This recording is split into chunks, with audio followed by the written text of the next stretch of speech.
يا جهتي جاني سيد أحمد سلك من حصل عيد حرم وجاني قطبها لله راحت العقايا يا جهتي جاني سيد أحمد سلك من حصل عيد حرم وجاني.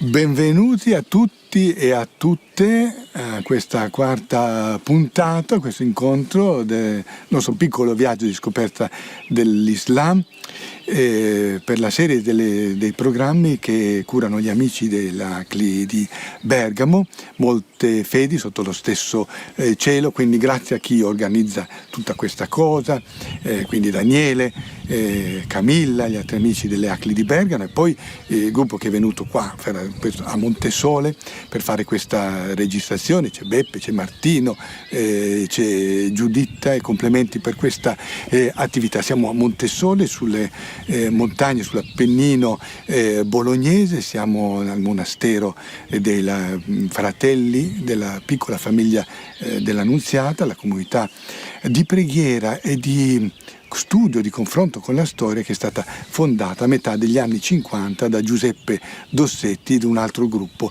di fratelli e sorelle che si unirono con lui per questa avventura che è spirituale ma anche a servizio della cittadinanza. È una delle cose che si può dire di Dossetti, per dire una formula, con Dio e con la storia. Ecco, non c'è una spinta verso l'eterno che non sia anche allo stesso tempo una spinta verso la storia, verso la cittadinanza.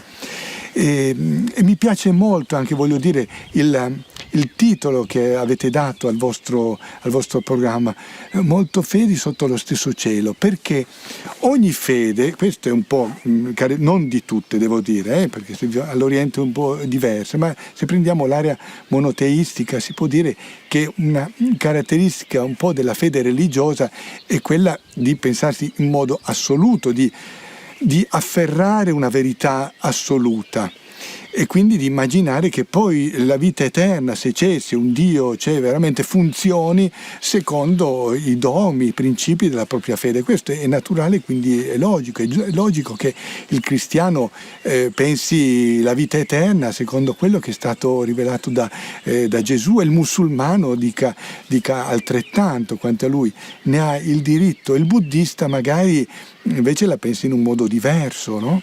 E quindi questo insomma ha un suo senso. Quello che si può dire, quello che sarà dopo la vita, ognuno fa una scommessa e si vedrà. In questa vita, tuttavia,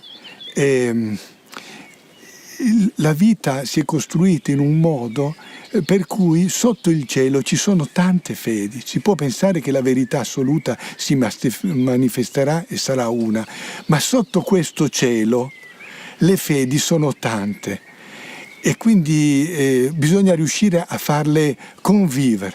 E il quadro della cittadinanza, come abbiamo detto, è il quadro che consente di farle convivere. Il tema che trattiamo oggi è quello del jihad. E il jihad, nella sua definizione poi più unica, più puntuta, che è quella della violenza in nome della religione, è una di quelle cose che può far pensare che una verità sola debba prevalere e affermarsi in questo mondo. Dobbiamo dire anzitutto che la parola jahada indica in arabo il tema dello sforzo, e lo sforzo. E quindi può essere lo sforzo per credere, lo sforzo per fare il bene, lo sforzo per fare la preghiera, lo sforzo per resistere alle tentazioni di fare un'azione cattiva. Dio mi dice non rubare, ma io ho fame, oppure non ho fame, però quella cosa mi attira perché non lo devo prendere. Sono sposato, ho promesso fedeltà a mia moglie, mio marito all'altare, oppure in moschea nel matrimonio islamico mi sono impegnato alla fedeltà, ma poi ho un'occasione di tradire il mio sposo, la mia sposa. Mi sforzo, lotto con me stesso per non venire meno al comandamento di Dio. È interessante ricordare che nell'Islam si parla di due anime, An-Nafs Ammara Bissu, l'anima che ti ordina di fare il male. È un mistero questo dell'anima che ti inclina al male. L'Islam non ha peccato originale, non ha la dottrina del peccato originale, concepisce l'idea di un Satana che, come ha fatto con il primo Adamo, così anche invita al male i suoi figli, i suoi successori. E questa funzione, quest'anima che ti spinge, che ti ammara bisù. E nello stesso tempo c'è An-Nafs al-Lawwama, e l'altra anima dentro me che dice: ma non farlo questa cosa, perché fai così, perché stai facendo questa cosa? Quindi tutto questo lavorio, questo travaglio dentro alla persona, dentro, così come lo concepisce anche il musulmano, e che ciascuno di noi sente, musulmano o non musulmano, sappiamo benissimo che fare il bene e non fare il male è una lotta che dura tutta la vita, anche nei bambini. Quindi questo è lo sforzo, questo è il jihad, la lotta fondamentale, e questo viene chiamato nell'Islam al jihad al-Akbar, cioè il più grande, il grande jihad, il jihad che uno fa con se stesso. Però poi l'Islam concepisce anche un altro jihad, che è il jihad al-Asghar, il piccolo jihad, che è quello che si fa invece con le armi in pugno. E questo è un tema che molto ci sollecita, molto ci inquieta anche per gli eventi degli ultimi anni, degli ultimi decenni. Ci sono stati gli attentati nelle nostre città, abbiamo visto la propaganda jihadista, abbiamo visto ragazzi, i foreign fighters che sono partiti, che sono andati in altri paesi a combattere nel nome dell'Islam, abbiamo visto gli attentati suicidi, ragazzi che sono giunti a uccidersi per uccidere. E tutto ciò pone a noi tutti, ai musulmani stessi, un grande quesito. Ma l'Islam, nel suo nucleo profondo, è una religione di violenza? È una religione che predica l'aggressione all'altro, la conversione con la spada in mano? E quando abbiamo visto le azioni, per esempio, di gruppi come l'ISIS, come Al-Qaeda, il dubbio, e magari persone che sono entrati in questi gruppi, persone che erano immigrati, che potevano avere un lavoro, che poteva essere la persona del supermercato all'angolo, la persona con cui eravamo a scuola. La domanda che viene da fare a molti: ma forse che questo rappresenta il vero nucleo dell'Islam? In fondo, dentro ogni musulmano, dentro una musulmana, c'è questa cosa qui? Ecco, questi sono i due, per metterli sul tavolo, bisogna metterli sul tavolo. Cercheremo di parlare molto in breve su questa cosa, con l'invito sempre di andarvi poi a informare, di leggere per cercare di capire. La mia risposta: no, l'Islam non è solo questo. L'Islam storicamente non si è diffuso a fil di spada, ma per un processo di conversione, di adesione all'Islam che si è via allargato. L'Islam ha delle grosse risorse di vita pacifica con gli altri e le ha dimostrate nella propria storia. Sicuramente avendo la possibilità in certi periodi della propria storia di islamizzare a fil di spada i territori che aveva conquistato, ma non l'ha fatto. Quindi l'Islam non è questo, non è solo questo, però bisogna dire d'altra parte l'Islam è anche questo.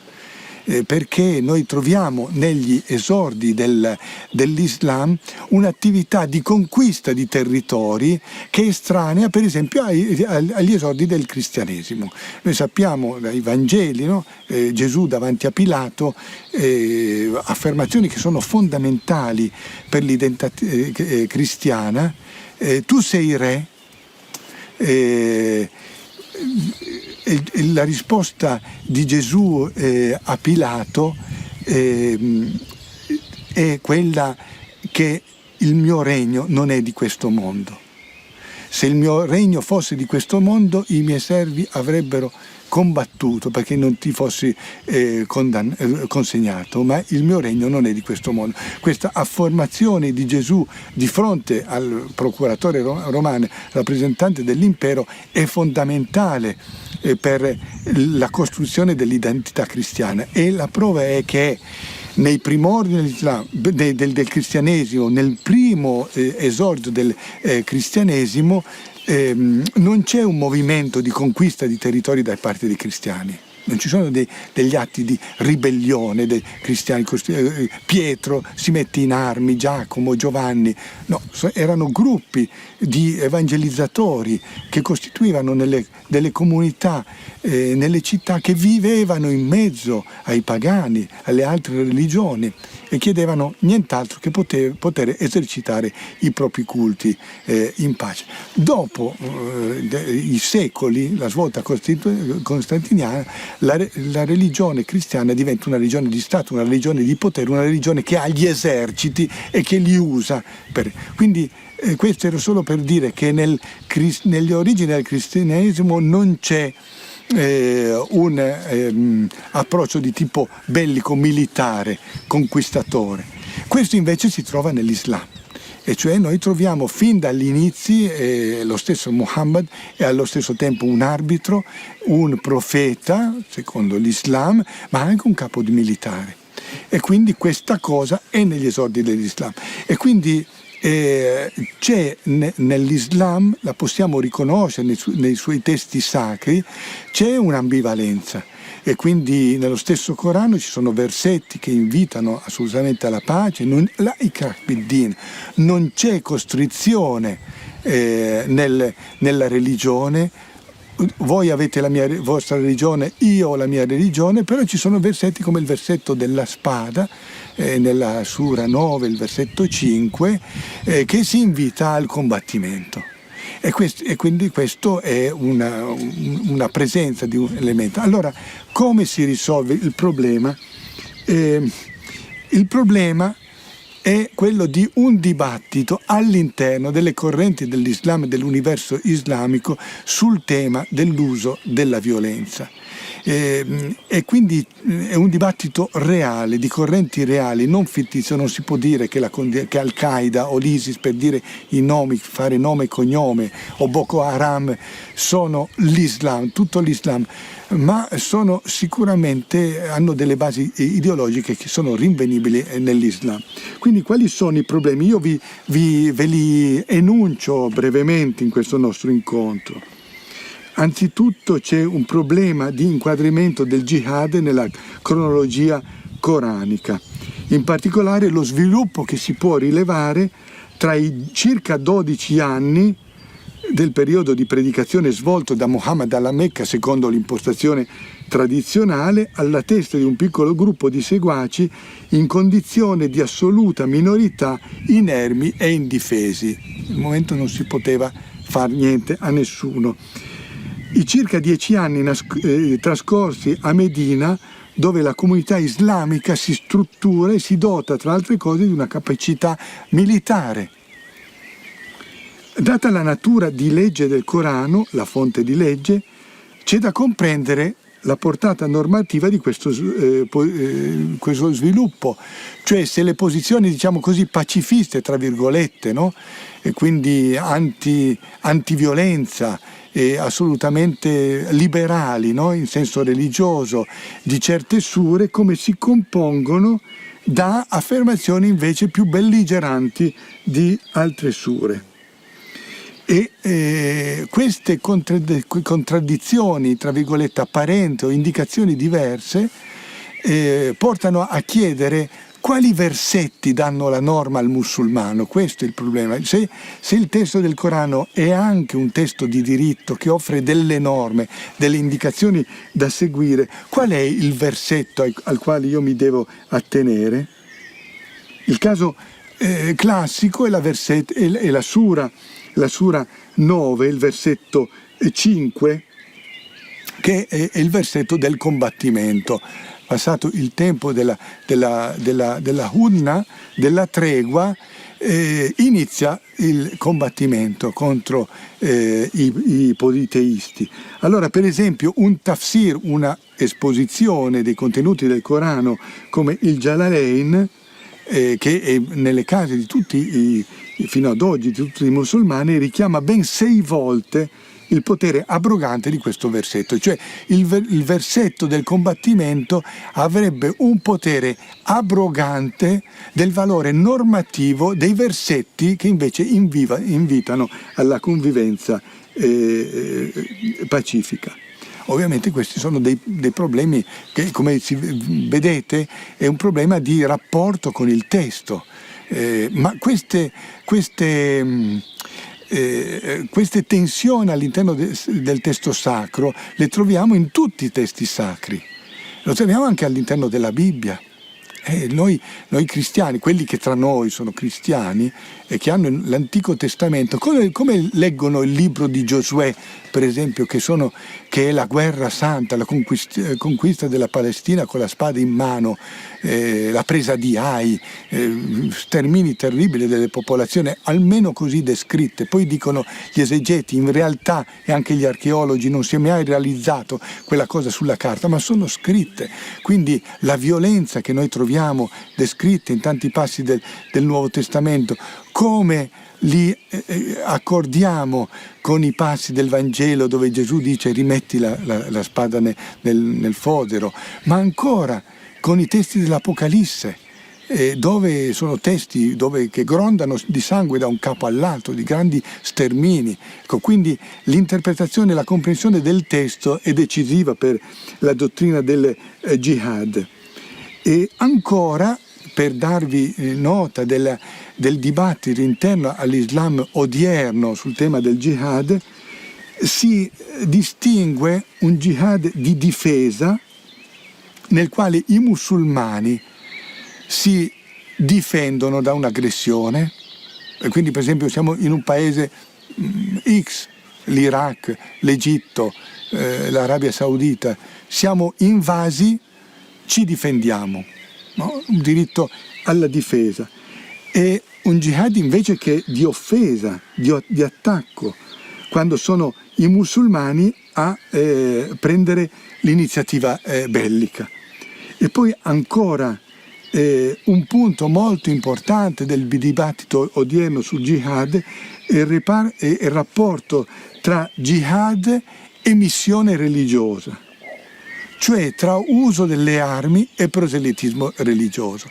E quindi, per esempio, in questo caso noi abbiamo degli autori come Muhammad Abduh, che è uno dei grandi autori dall'inizio del Novecento del riformismo musulmano, e poi, tanto per fare un esempio invece recente, morto da pochi anni, Muhammad Ramadan el-Bouti. Questi autori sostengono che il jihad dei musulmani è solo difensivo, e lo fanno sulla base di testi del Corano. Si impugna le armi mai per attaccare l'altro, per aggredirlo, ma solo per difendersi. E ancora questi autori dicono, inoltre laicizzano in un certo senso lo scopo del jihad. Il jihad, per respingere un'offesa, non è mai per diffondere la religione. Quindi non si usa la spada, non si può convertire le persone con la spada in mano. Dicono questi autori che sono musulmani, come diciamo, calzati e vestiti. Ma ci sono poi autori che non sono meno importanti di questi autori, che invece affermano che il jihad, l'uso delle armi, è consentito per diffondere il verbo dell'Islam, per quindi diffondere la fede. Per esempio questo Said Qutb, diciamo la fratellanza musulmana nel suo sorgere, l'uso della violenza ha una funzionalità per diffondere la fede islamica, se non per costringere concretamente le persone a convertirsi, quindi ti metto la spada alla gola e devi dirmi se ti fai musulmano altrimenti ti ammazzo, ma almeno per creare le condizioni per la predicazione. Quindi io conquisto un certo paese e così, visto che sono io al governo, sono nella situazione di predicare, di far giungere la predicazione dell'Islam e fare dei convertiti.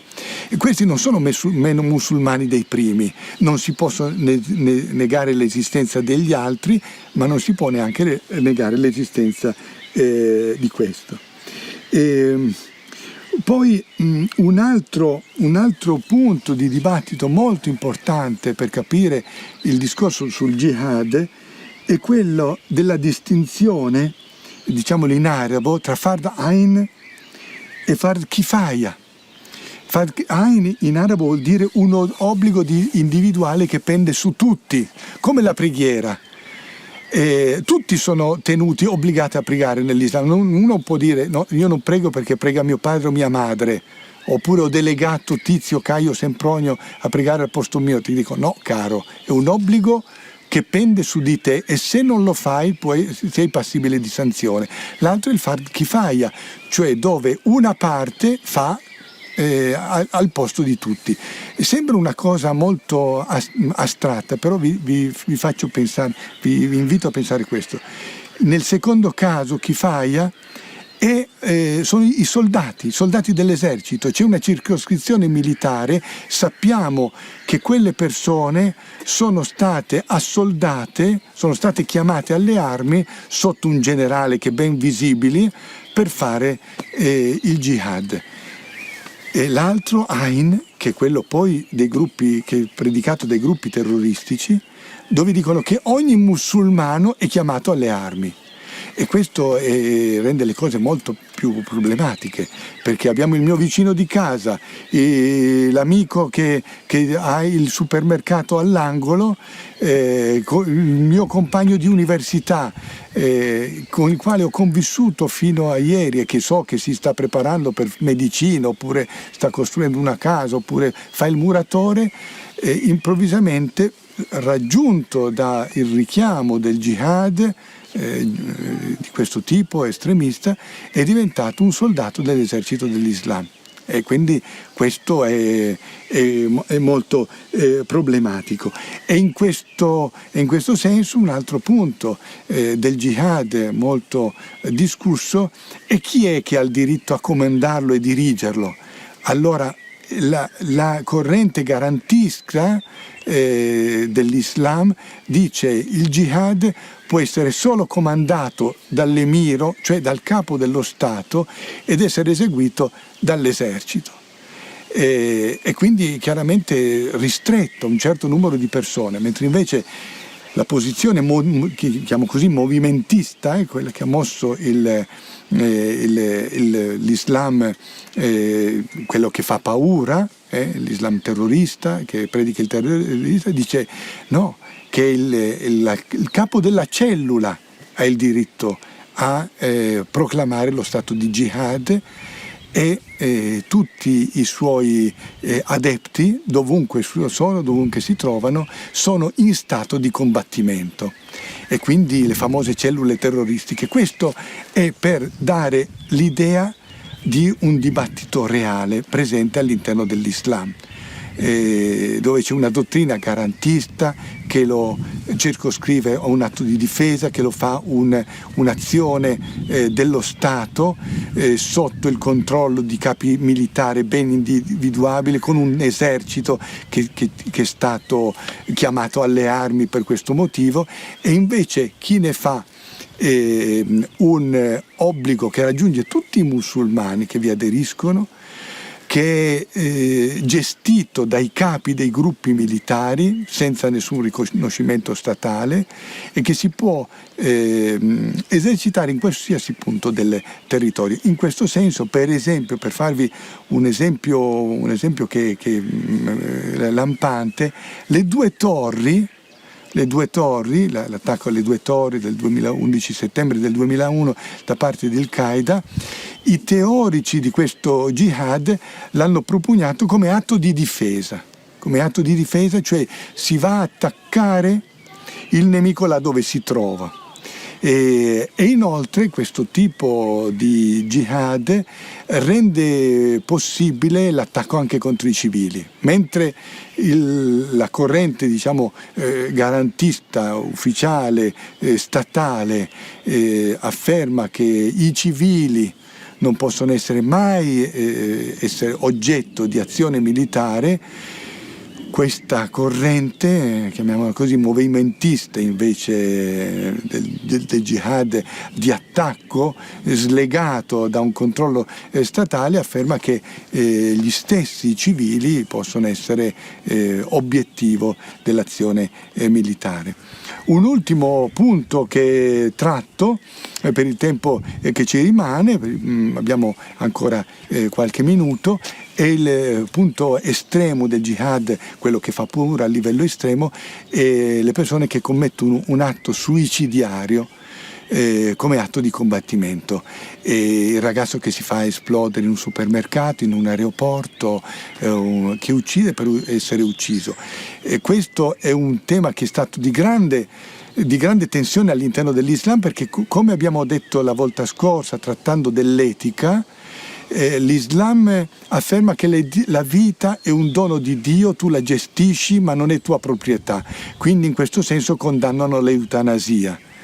Quindi non ci si può togliere la vita, il suicidio è condannato nell'Islam.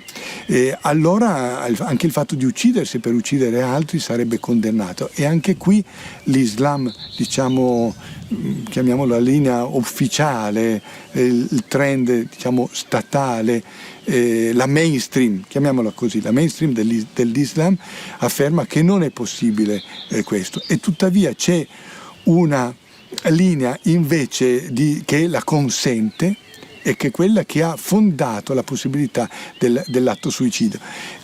Quello che vi voglio dire a conclusione, per mostrarvi quanto le cose sono centrate, è che un esame storico delle fonti per vedere come si è sviluppata la teoria suicidiaria dell'Islam, uccidere in nome dell'Islam, essere uccisi nel nome dell'Islam, e va a cercare gli anelli culturali, quindi un prospetto più ampio. Come vi dicevo all'inizio, l'Islam fa parte di una storia, trova che nelle fonti c'è un collegamento sicuramente sulla dottrina cristiana del martirio.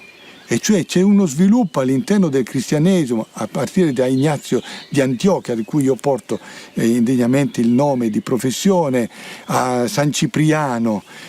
Andate a vedere gli scritti, i famosi Atti dei Martiri, dove viene spinta talmente il desiderio della morte per la causa di Cristo e del Vangelo, da far intravedere quasi un suicidio per la vita. I martiri non vogliono vivere, vogliono morire, e in questo senso si ritengono soldati di Gesù Cristo. Gli Atti dei Martiri, Perpetua e Felicitas, le lettere di Cipriano, dove si muore uccidendo il nemico, che è il nemico spirituale. Ovviamente non è il soldato romano, un nemico spirituale, il martire cristiano è inerme, ma le idee che produce il cristianesimo pian piano si trasferiscono nell'Islam, e l'Islam le assume e le rielabora trasformandole in atti di guerra. Il martire musulmano sul campo di battaglia muore, si uccide, si fa uccidere o si suicida per uccidere il nemico. E quindi questo fa comprendere quanto i sistemi religiosi sono collegati, e quindi in conclusione dobbiamo lavorare, i musulmani devono lavorare per far emergere una dottrina del jihad compatibile con una vita con il diritto internazionale, con una vita in un sistema democratico, e anche, e questo è un compito a tutti, la critica dei sistemi religiosi, delle fonti religiose, per una scelta che sia sempre una scelta di pace. Con questo io mi congedo da voi, vi ringrazio di aver seguito questi incontri e vi auguro ogni bene e una preghiera per tutte e per tutti da Montesole. سيد أحمد سلك من حصل عيدا حرم وجاني قطبها لله راحت العقايا يا جاهد